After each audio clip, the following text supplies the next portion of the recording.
नमस्कार साथियों, स्वागत है आप सभी का अंकित इंस्पायर्स इंडिया पर। मैं हूं अंकित अवस्थी। 24 फरवरी 2022 को रशिया यूक्रेन के बीच बीच में जो संघर्ष शुरू हुआ था, उस पर रशिया का कहना था कि मैं एक स्पेशल ऑपरेशन कर रहा हूं यूक्रेन के ऊपर। रूस से पूछा गया कि भैया क्यों मार रहे हो इनको? बोले साहब ये लोग जबरदस्ती कर रहे हैं, मैं जो कहता हूं वैसा नहीं कर रहे हैं। रूस ऐसा क्या कहता था यूक्रेन से जो यूक्रेन नहीं मान रहा था? यूक्रेन से रूस का कहना था कि यार कुछ भी करो, तुम नाटो में जाने की जिद मत करो। ये अभी जाने की जिद ना करो नहीं है, नाटो में जाने की जिद ना करो है। बोले यार तुम देखो कुछ भी करो बस नाटो में मत जाओ। ये नाटो की क्या कहानी है आज के सेशन में आपको बतानी है, क्योंकि एक जिद जो कि यूक्रेन की थी, उस पर रूस को इतना गुस्सा आया कि पिछले 4 साल से यूक्रेन को लगातार बम और गोलों से छलनी किया हुआ है। ना केवल छलनी बल्कि हजारों लोगों की जान जा चुकी है, दोनों साइड खूब नुकसान हुआ है। रूस के भी बहुत सैनिक मारे गए हैं, यूक्रेन को भी जान माल की और जमीन का नुकसान हुआ है, क्योंकि यूक्रेन का लगभग एक चौथाई हिस्सा अब रूस के कब्जे में है। ऐसे में एक बड़ी सवाल जो निकल कर आती है वो ये कि रूस का एकमात्र कारण क्या था जिसकी वजह से उसने हमला किया था? तो आंसर था यूक्रेन में बैठे जेलेंस्की की जिद कि वो नाटो का मेंबर बनना चाहते हैं। आपके दिमाग में प्रश्न बनना पड़ेगा कि साहब नाटो है क्या? ऐसा क्या था उस नाटो में कि उसका मेंबर बनने के लिए उसने अपने ऊपर इतना हमला सहन कर लिया? तो मैं आपको बताता चलूं। NATO North Atlantic Treaty Organization एक समूह है, 32 देशों का समूह है, और इन समूह के देशों ने 32 देशों ने एक कसम खाई हुई है। कसम यह कि हम में से किसी के ऊपर भी संकट आएगा, हम 32 की 32 एक साथ टूट पड़ेंगे। यह कसम बकायदा इन्होंने अपने नाटो एग्रीमेंट के अनुच्छेद नंबर 5 में लिख कर रखी है कि भाई जिस पर भी दिक्कत आएगी हम सब चलेंगे, एक साथ मारने चलेंगे। जैसे नहीं होता कॉलेज स्कूल के अंदर बच्चों की यूनिटी बन जाती है कि भाई किसी दोस्त के साथ बदतमीजी हो गई तो सब की सब बदला लेने चलेंगे। ये कुछ वैसे हैं। इनमें गुंडा कौन है या फिर इन सबका बड़ा डॉन कौन है? तो उसका नाम है अमेरिका। अमेरिका ने अपने पिछलग्गू 32 देश खड़े कर रखे हैं, अमेरिका प्लस 31, कुल 32 देश हैं, जिन्होंने कस्में खा रखी हैं कि अगर कुछ भी हुआ तो हम सब साथ चलेंगे। अब बड़ा सवाल ये बनता है, अमेरिका ने इन गुंडों का समूह क्यों बनाया? इस तरह से इसने अपने बीच में लोगों को क्यों शामिल किया? तो इसकी भी कहानी जान लीजिए। कहानी यह है कि 1939 से 45 के बीच में जब प्रथम द्वितीय विश्व युद्ध चला, उस समय पर अमेरिका और सोवियत रूस एक साथ एक ही टीम से खेल रहे थे। लेकिन जब विश्व युद्ध खत्म हुआ तो अमेरिका उस टीम में लीडर बनकर निकला। अमेरिका ने परमाणु बम का परीक्षण कर लिया था। सोवियत रूस और अमेरिका के बीच में एक प्रकार का अविश्वास उत्पन्न हो गया, क्योंकि सोवियत रूस, जो सोवियत संघ के नाम पर जाना जाता था, वो साम्यवादी विचारधारा का प्रवर्तक था और अमेरिका पूंजीवादी विचारधारा का। विचारधाराओं में हुई इस लड़ाई ने दोनों पर अविश्वास को बहुत बढ़ा दिया। दोनों एक दूसरे से पहले भी नफरत करते थे, लेकिन युद्ध के समय मित्र हो गए थे। ये बिल्कुल वैसे ही है जैसे ब्रिटेन और फ्रांस ने दुनिया में एक दूसरे से खूब लड़ाइयां लड़ी, लेकिन विश्व युद्ध के समय एक ही टीम से खेल रहे थे। बिल्कुल वैसे ही रूस और अमेरिका यानी सोवियत संघ और अमेरिका एक साथ होकर सेकेंड विश्व युद्ध लड़े थे। लेकिन दोनों के बीच में जब अविश्वास बढ़ा और बात आई कि दुनिया का लीडर कौन, तो अमेरिका ने खुद को लीडर प्रेषित कर दिया कि साहब मैं हूं लीडर। सोवियत संघ को यह बात पची नहीं। क्या तुम्हारे पास ऐसा क्या है? दुनिया के सबसे ज्यादा प्राकृतिक संसाधन हमारे पास, दुनिया का सबसे बड़ा देश हमारे पास। उस समय सोवियत संघ बहुत बड़ा होता था। मतलब आप अगर मैप उठाकर देखें तो समझ में आएगा कि लगभग दुनिया का एक तिहाई क्षेत्रफल तो अकेला सोवियत रूस लेके बैठा हुआ था। प्राकृतिक संसाधन भरपूर, यूरेनियम की मात्रा, पेट्रोल, कोयला, फर्टिलाइजर सब अकूत मात्रा में, और जनसंख्या बहुत कम। इतना बड़ा भंडार, इतना बड़ी, अच्छा साथ में टेक्नोलॉजी भी। तो ऐसे में सोवियत रूस के अंदर अल्ट्रा लेवल का घमंड था कि भाई तुम अमेरिका वालों टिक नहीं सकते हमारे सामने, कोई बात नहीं। इस ईगो फाइट के अंदर, सोवियत रूस और अमेरिका की फाइट के अंदर गुटबंदी होना शुरू हुई दुनिया में द्वितीय विश्व युद्ध के बाद में। इस गुटबंदी को ही असल में लोग ना शीत युद्ध के नाम से जानते हैं। अमेरिका ने अपने साथ में 1949 में लोग जोड़ना शुरू किए और कहा कि सुनो, अटलांटिक ओशियन के उत्तर में रहने वालों एक साथ आ जाओ। कल को सोवियत रूस के खिलाफ अगर हमें एक साथ हमला करना पड़ा तो मिलके करेंगे। बाकी लोग अमेरिका की बातों में क्यों आ गए? क्योंकि उन्हें डर था कि सोवियत रूस यूरोप के देशों को खा जाएगा। इसलिए सब लोग एक हो गए। तो यह समझिए कि यूरोप के बहुत सारे देश सोवियत संघ से डर के अमेरिका वाले खेमे में चले गए। अब सोवियत रूस संघ को लगा यार हम तो खुद ही बहुत बड़े देश हैं, लेकिन चलो फिर अपना भी एक ग्रुप बनाते हैं। इन्होंने अपना ग्रुप बनाया वारसा ट्रीटी ऑर्गेनाइजेशन के नाम पर, कि जो हमारी विचारधारा से सहमत हैं वो हमारे ग्रुप में आ जाओ।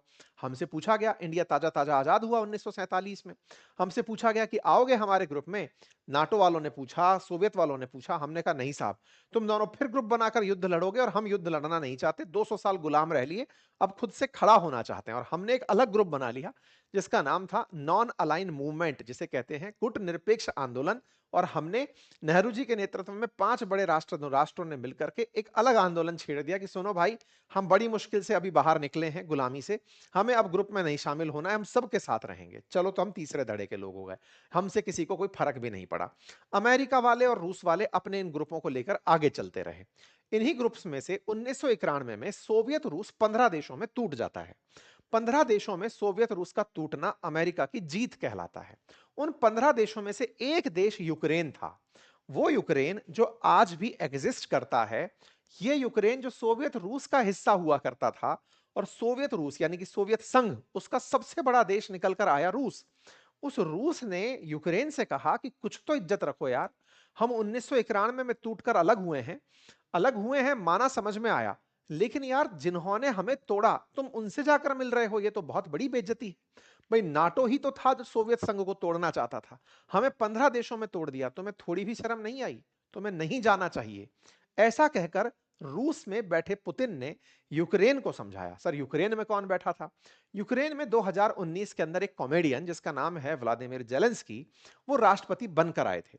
पेशे से कॉमेडियन राष्ट्रपति बन गए थे और आते ही कॉमेडी शुरू कर दिए। कॉमेडी इस बात की कि यूक्रेन को नाटो में मिल जाना चाहिए ताकि हम रूस से अलग और सुरक्षित रहेंगे। नाटो में मिल जाना चाहिए का मतलब है कि हमें अगर किसी ने हाथ लगाया तो 32 और जो देश हैं वो आकर हमारी हिफाजत करेंगे। बस फिर क्या था, जेलेंस्की ने इस बात की जिद पकड़ ली। 2019 में पकड़ी इस जिद से रूस में बैठे पुतिन चिढ़ने लगे। उन्होंने कहा बाकी कुछ भी कर लो, ये मजाक भी नहीं सहन होगी, तुम्हारा नाटो से प्रेम हमें सहा नहीं जाएगा। लेकिन यूक्रेन तो यूक्रेन था।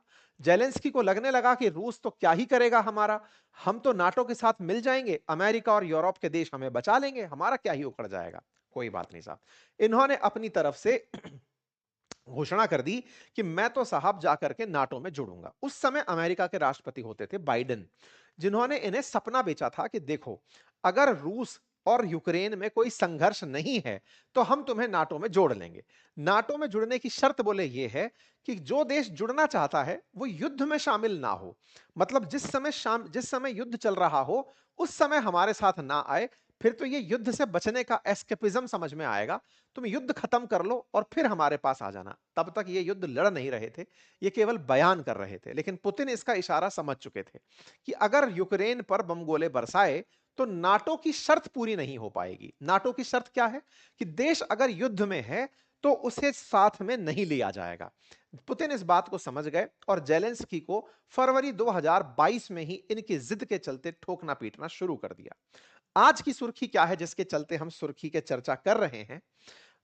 फरवरी 2022 से यूक्रेन और रूस लड़ रहे हैं, लेकिन आज की खबर यह है कि यूक्रेन ने कहा है कि वो नाटो में शामिल होने की जिद छोड़ सकते हैं। ये बात कहां से निकलकर आई आज के सेशन में बताएंगे। साथ में यह भी बताएंगे कि जेलेंस्की आखिर मजबूर क्यों हुए छोड़ने के लिए और इसके बदले उन्हें मिला क्या है। क्या हम ये मान लें कि जब आप अपनी जिद ही छोड़ रहे हो तो ऐसे में रूस या यूक्रेन का युद्ध रुक जाएगा? रूस यूक्रेन के युद्ध को रोकने में असल में क्या ट्रंप कामयाब होने जा रहे हैं? आज के सेशन में इस पर विस्तार से चर्चा करेंगे, क्योंकि इस तरह की बात सुनकर तो पुतिन ही विजेता दिखाई पड़ते हैं, क्योंकि जिसने जिद की थी वो जिद छोड़ दे तो भाई साहब कूटने वाले में ज्यादा दम रहा होगा, क्योंकि यूक्रेन नाटो की सदस्यता छोड़ने के लिए तैयार हो गया है। मेरे प्यारे साथियों, नाटो के बारे में डिटेल में जानकारी हमने दी है, आप इसे हमारी वेबसाइट पर अंकिtinspiresindia.com पर जाकर पढ़ सकते हैं। हमने डिटेल में जो जानकारी साझा की है यह आपको पढ़ने के लिए भी उपलब्ध कराई जाती है। नाटो के बीच का जो एग्रीमेंट है, जो कि फिफ्थ अनुच्छेद नंबर 5 के अंदर किया हुआ है, उसके द्वारा आज तक केवल एक ही बार 32 की 32 देशों ने आम सहमति से एक ही युद्ध लड़ा है, जो कि अफगानिस्तान का युद्ध है, जो कि अमेरिका पर हुए 9/11 हमले के बाद किया गया था। आगे बढ़ते हैं साहब। जेलेंस्की 2019 में जब राष्ट्रपति बने थे तब इन्होंने कहा था कि ये यूक्रेन को नाटो ज्वाइन कराएंगे, जिस पर इनके राष्ट्रपति बनने के बाद यूक्रेन अमेरिका रूस बहुत गुस्सा हुआ और उसने साफ कहा कि अगर आप ऐसा करोगे तो मैं आप पर स्पेशल मिलिट्री ऑपरेशन कर दूंगा, और स्पेशल मिलिट्री ऑपरेशन हुआ। यह बात पुतिन ने पब्लिकली आकर कही कि साहब देखो, मैं स्पेशल मिलिट्री ऑपरेशन केवल इसीलिए कर रहा हूं ताकि यूक्रेन नाटो ज्वाइन ना करे। मैं फिर से याद दिला दूं, नाटो ज्वाइन करने की शर्तों में है कि आप युद्धरत अगर रहे तो आप नाटो ज्वाइन नहीं कर सकते, युद्ध शांत हो जाए उसके बाद बात करिएगा। तो साहब पुतिन ने युद्ध शांत ही नहीं होने दिया। फरवरी 2026 में युद्ध को 4 साल हो जाएंगे, लेकिन युद्ध नहीं रुका। युद्ध नहीं रुका और जेलेंस्की नाटो में शामिल नहीं हुए। यानी कि पुतिन ने एक तरीके से नाटो को अपने बॉर्डर तक आने से रोक लिया। इसका मतलब समझिए, देखिए आज युद्ध को 1391 दिन हो चुके हैं। मुद्दे की बात यह है, पुतिन को जिस बात से परहेज था वो ये कि नाटो कंट्री हमारे बॉर्डर तक ना चली आए। रूस के बॉर्डर तक नाटो देश को वो नहीं चाहते। वो नहीं चाहते कि भाई कल को तुम्हारे बहाने रूस के अंदर नाटो के देश झांक कर देखें। मैं बॉर्डर तक नहीं आने दूंगा, अगर तुम चाहोगे इस तरह की हरकत करना मैं तुम्हें मारूंगा। हुआ भी यही। यूक्रेन लेकिन जिद पर अड़ा रहा। उसे बाइडेन के समय का समर्थन प्राप्त था। यूरोप के देश उसी के साथ उसकी राग में राग मिलाकर बोलते थे कि जेलेंस्की तुम्हारी जिद तो सही है, लेकिन तुम्हें नाटो ज्वाइन करने से पहले युद्ध समाप्त करना होगा। ट्रंप आए। ट्रंप ने कहा देखो, तुम बहुत दिन से युद्ध लड़ रहे हो, तुम्हारे युद्ध लड़ने में तुमने जगह खो दी। पुतिन युद्ध को रोकने देंगे नहीं, क्योंकि तुम्हें नाटो ज्वाइन करने की शर्त पूरी जो करनी है। बेहतर होगा कि तुम नाटो ज्वाइन करने की शर्त छोड़ दो। तुम मना कर दो कि मैं नाटो ज्वाइन नहीं करना चाहता, पुतिन तुम्हें तभी मारना छोड़ेंगे। इन्हें समझाया गया। शुरुआत में इन्होंने मानने से इनकार किया। ट्रंप ने इन्हें धमकाते हुए कहा कि तुम दुनिया को तीसरे विश्व युद्ध की तरफ धकेल रहे हो। तुम्हारी इस जिद पर अगर रूस ने किसी भी यूरोपियन देश पर या अमेरिका पर न्यूक्लियर वेपन चला दिया तो दुनिया का तीसरा विश्व युद्ध होने से कोई नहीं रोक पाएगा। फाइनली खबर बनकर आती है कि यूक्रेन तैयार हो जाता है नाटो की जिद छोड़ने के लिए। मैं आपको याद दिला दूं कि ट्रंप के द्वारा अपने दामाद और एक व्यक्ति जिसका नाम डेविड विटकॉफ है, विटकॉफ के साथ में अपने दामाद कुशनर को भेजा गया है रूस को समझाने के लिए और यूक्रेन को समझाने के लिए। कल के दिन यूक्रेन के राष्ट्रपति जेलेंस्की के साथ विटकॉफ और कुशनर की बातचीत बर्लिन में आयोजित की गई, जहां पर यूरोप के बहुत सारे लीडर उपस्थित थे और जेलेंस्की खुद प्रेजेंट थे। उस मीटिंग में इन्होंने कहा कि मैं नाटो की मांग छोड़ने को तैयार हो गया हूं, क्योंकि विटकॉफ और कुशनर ही वो व्यक्ति हैं जिन्होंने गाजा पट्टी और इजराइल के बीच समझौता कराया था। अब ये समझौते के लिए ही जाने जाने वाले व्यक्ति हुए, जो कि ट्रंप के दामाद कुशनर हैं और साथ में विटकॉफ हैं, जो कि ट्रंप के मित्र माने जाते हैं। ये अब रूस यूक्रेन युद्ध को रुकवाने पहुंचे हैं। ट्रंप के आदेश की पालना में ये सारे काम हो रहे हैं। ट्रंप की तरफ से ये लोग जब पहुंचे थे रूस के पास तो 28 सूत्रीय मांग लेकर गए थे और कहा था, पुतिन हम युद्ध रुकवा देंगे, लेकिन आपको कुछ क्षेत्र भी हम यूक्रेन का दिलवा देंगे। उसके बदले में आपको कुछ गारंटीज देनी होंगी, कुछ हमारी बातें माननी होंगी।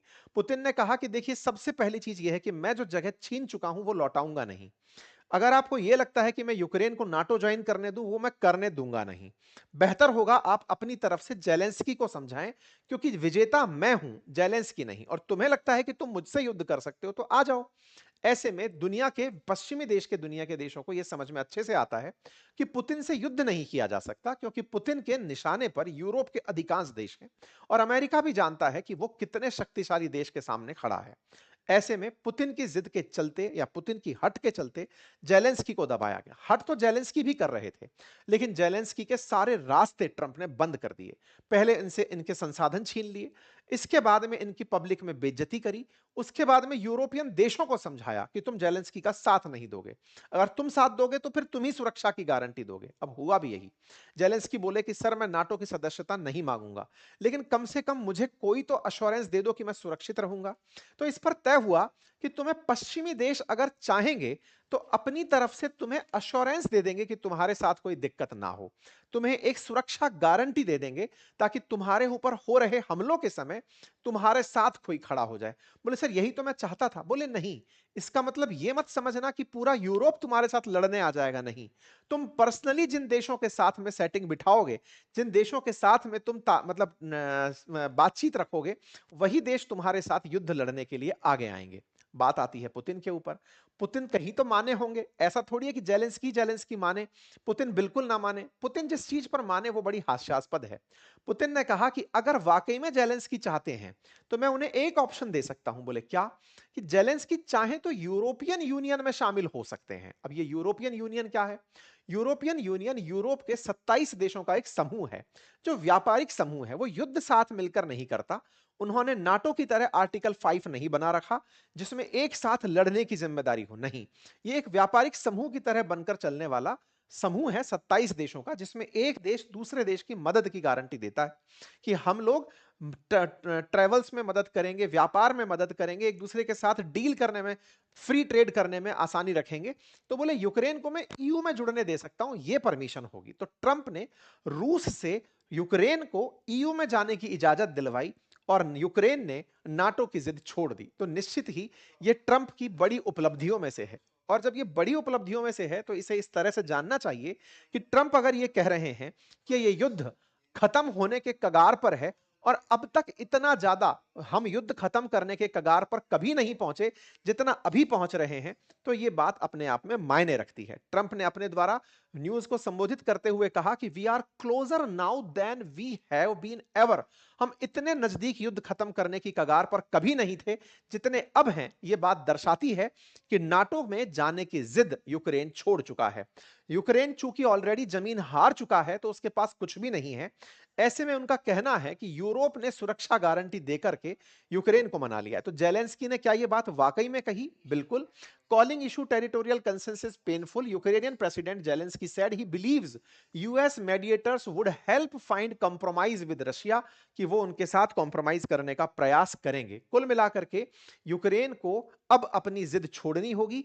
EU US agree to provide Ukraine with guaranteed similar to NATO's article 5, ऐसा मर्ज ने कहा है, यानी कि जर्मनी ने कहा है कि हम नाटो जैसा तुम्हें कुछ दे देंगे। इससे एक बात पता चलती है कि पुतिन अपने आप को कितना स्ट्रांग लेकर के आगे आए हैं कि उन्हें देखकर अब ये लोगों को समझ में आना लगा है कि पुतिन की ही जिद चली। फाइनली यूक्रेन को पीछे हटना ही पड़ा, यूरोप को पीछे हटना पड़ा, अमेरिका को पीछे हटना पड़ा। The US has politically and potentially also legally assumed the corresponding obligation. The German chancellor ने ऐसा कहते हुए अपनी बात जेलेंस्की से कही। इस पर ईयू की तरफ से कजा कलास ने भी यह कहा कि Ukraine's NATO membership is no longer under discussion, कि अब इनके साथ में नाटो की मेंबरशिप का कोई भी डिस्कशन नहीं बचा है। उन्होंने कहा कि Kyiv should be given tangible security guarantee, Kyiv को हम गारंटी देंगे सुरक्षा की, लेकिन वो उसके म्यूचुअल डिस्कशंस पर होगा। कुल मिलाकर के अब बात इतनी है कि नाटो का ऑप्शन यूक्रेन के लिए बंद हो गया है, और जब ये बंद हो गया है तो निश्चित ही युद्ध रुकने की पहली शर्त जो थी वो कंप्लीट हो गई है। अर्थात अब इस बात का विश्लेषण हो तो इस बात का कि एक व्यक्ति की हठ ने न जाने दुनिया को कितना नुकसान पहुंचा दिया है। रशिया ने यूक्रेन को कहा है कि तुम ईयू ज्वाइन कर लो, ये बात सही है, लेकिन ये बात समझनी होगी कि ईयू तो वो प्यार से भी ज्वाइन कर सकता था। जिस जिद के चलते वो नाटो के लिए पड़ा रहा, अंततोगत्वा उसे हटना पड़ा। और जेलेंस्की इस बात से पीछे हट के ही दुनिया में रशिया यूक्रेन की वजह से जो क्राइसिस क्रिएट हुए, गुटबंदी हुई, तेल के ऊपर पाबंदी हुई, दुनिया में वैश्विक रूप से महंगाई बढ़ी, अमेरिका की तरफ से टैरिफ जैसी चीजें झेलनी पड़ी। इंडिया को 50% टैरिफ इस बेवकूफ प्राणी की वजह से झेलना पड़ा, जो आज जिद को छोड़ने के लिए तैयार हुआ। अगर इतना ही जिद करके चल रहा था तो इसे समझने की आवश्यकता है कि भाई, तुमने अपनी जिद को इतने दिन तक ढोया है, तो हमारे ऊपर तुम पनौती क्यों बनकर आए? तुम्हारी जिद के चलते आज भारत को 50% टैरिफ की चोट में आना पड़ रहा है। अमेरिका कहता है कि रूस को हमने पे तेल खरीद कर पैसे दिए। तुम्हारे पैसे, मतलब हमारे पैसे तुमसे युद्ध करने में काम आ रहे थे, तो ये तो तुम्हारी हट थी जिसके चलते तुम कुट रहे थे। और तुम हट पहले छोड़ दिए होते, जो तुमको यूक्रेन को समझाया जा रहा था कि तुम स्वतंत्र रह लो, हमें कोई दिक्कत नहीं है, तुम नाटो नाटो मत राग अलापो। तुम्हारे राग अलापने के चलते पूरी तरह से मामला बिखर गया। पूरी दुनिया, वैश्विक अर्थव्यवस्था गुटबंदी में बंध गई, महंगाई में घिर गई, ना जाने कितनी अर्थव्यवस्थाएं फेल हो गई। श्रीलंका जैसे देशों को अपने आप पलटी मारनी पड़ी। जर्मनी वाले बेचारे ठंड में मरे जा रहे हैं। ब्रिटेन वालों की हालत खराब है, 3-4 प्रधानमंत्री उनके बैक टू बैक बदल गए। इस व्यक्ति के चलते दुनिया को क्या क्या देखना पड़ा, ये आने वाला समय इसका जवाब देगा। अगर ये जिद छोड़ रहा है तो इसका विश्लेषण बहुत घातक होगा। आप कहेंगे सर, तो क्या आप इसके जिद के समर्थन में है कि ये जिद रखे?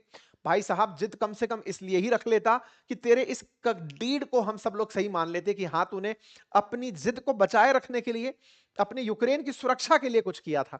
तो जिद को बचा पाया नहीं, तो 4 साल तक तेरा कुटना तेरे लिए कुछ भी रहा हो, घातक रहा हो, फायदे का रहा हो, दुनिया के लिए बर्बादी लेकर आया। ये अपने आप में बड़ा ही मतलब आने वाले समय में इतिहास फिर इन्हें बहुत गंदे तरीके से ट्रीट करेगा।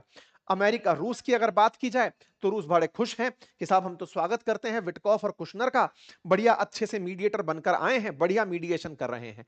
इसका मतलब रूस एक और बड़ी पावर बनकर निकल कर आया और यूक्रेन के साथ-साथ पूरा यूरोप और अमेरिका झुक गया। तो इस व्यक्ति के ऊपर कभी अलग से विश्लेषण दुनिया करेगी कि इस व्यक्ति ने कैसे पूरी दुनिया को संकट में या फिर कहिए कि महंगाई के जाल में फंसाकर, तमाम प्रकार के प्रतिबंधों के जाल में फंसाकर रखा।